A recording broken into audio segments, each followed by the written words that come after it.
didukung oleh begitu Anda tiba. Anda kembali di Public Corner. Tadi selama jeda kita banyak sekali berbincang-bincang ya Pak. Pak Ramli ini banyak sekali sharingnya tentang negara Uni Afrika. Tapi kalau kita melihat lagi, oke ini yang sudah terjadi, Indonesia masih tanda kutip tadi banyak sekali catatan-catatan penting, kurang untuk berinvestasi di sana dan sebagainya. Tantangannya sebetulnya apa sih Pak untuk kemudian bisa masuk ke negara Uni Afrika ini? Sebenarnya sederhana. Tak kenal maka tak sayang maka tak cinta.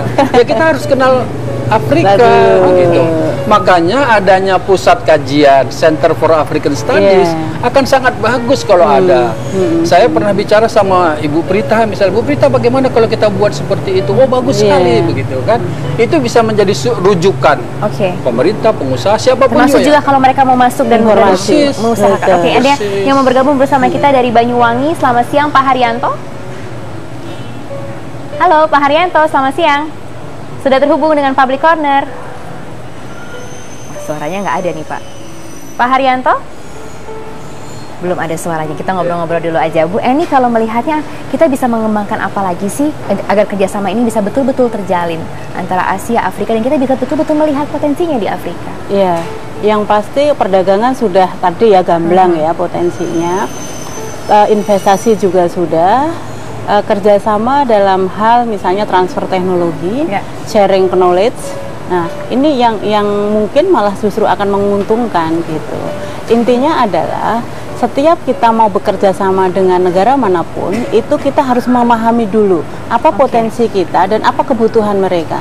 Nah, makanya seperti tadi saran Pak Ramli betul, harus ada center kajian tentang Afrika. Ini akan sangat membantu bagaimana kita bisa memetakan apa yang bisa nanti kita manfaatkan, peluang-peluang apa saja. Di samping itu juga mungkin tidak hanya sekedar kedutaan besar, tetapi juga atasé perdagangan. Nah, ini langsung nanti mengkonkretkan. Makanya ini kita menyambut baik ya untuk peringatan ini. Ini Kadin kan sudah berinisiatif untuk mengusulkan terbentuknya konsil. Nah ini luar biasa. Nanti kita bahas tentang itu sedikit Bu. Tapi kita harus mengangkat telepon dulu. Ada kembali ke Bandung dengan Pak Adi Yunus. Ini Pak Adi Yunus di Bandung. Selamat siang Pak. Selamat siang.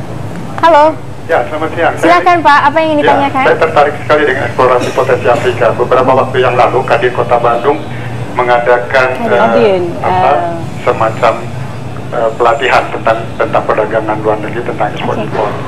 Kebanyakan umumnya industri-industri pemula newcomer yang berorientasi tujuan ekspor ke daerah Afrika itu selalu diawali dengan perasaan sebagai negara-negara risk country, negara yang berisiko. Tentunya yang harus informasi yang lebih jelas, informasi dari melalui kedutaan besar, apakah itu atas perdagangan, melalui pameran-pameran, melalui ITPC-nya, itu lebih ditingkatkan lagi. Kita termasuk negara di timur paling jauh dalam segi transportasi, pastinya akan bersaing. Afrika sendiri juga developing country sebagai negara berkembang yang sama-sama juga bertujuan untuk mengembangkan industri dalam negerinya. Artinya memasuki masyarakat ekonomi ASEAN nanti akhir 2015 ini sama-sama berpacu. Mereka juga akan berpacu masuk ke pasaran ASEAN.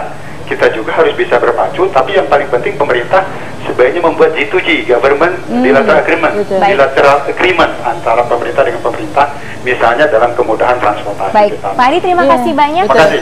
Ingin masuk ke sana negara berisiko katanya. Berdasarkan pengalaman Pak Ramli, apa yang harus dilakukan ini untuk teman-teman yang sebetulnya mau masuk ke sana? Dalam bisnis, risiko selalu ada.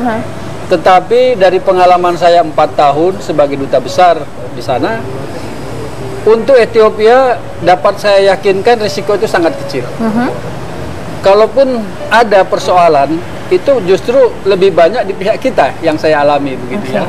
Mudah-mudahan kalau Bapak dari Bandung, saya juga sudah 2 kali Pak ke Bandung dalam konteks mempromosikan perdagangan.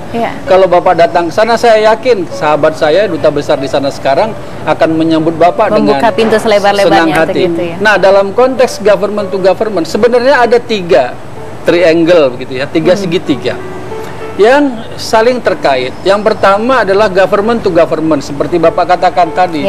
Yang kedua business to business, perdagangan dan investasi. Yang ketiga yang juga penting, people to people contact, melalui kerjasama antar tokoh agama, pendidikan, kebudayaan dan lain-lain. Government to government dan people to people contact ini yang akan nanti mendukung tercapainya tujuan bagaimana meningkatkan hubungan ekonomi, perdagangan dan investasi. Kalau rakyatnya sudah kenal Indonesia, pasti akan beli produk apalagi Indonesia. kita punya cita-cita menjadi Kalau poros Asia juga ya. government-nya sudah garanti, misalnya dengan adanya perjanjian perlindungan pajak berganda, jadi nggak 2 kali pajak gitu kan, atau perlindungan investasi, sudah tentu investor akan senang hati dan akan datang.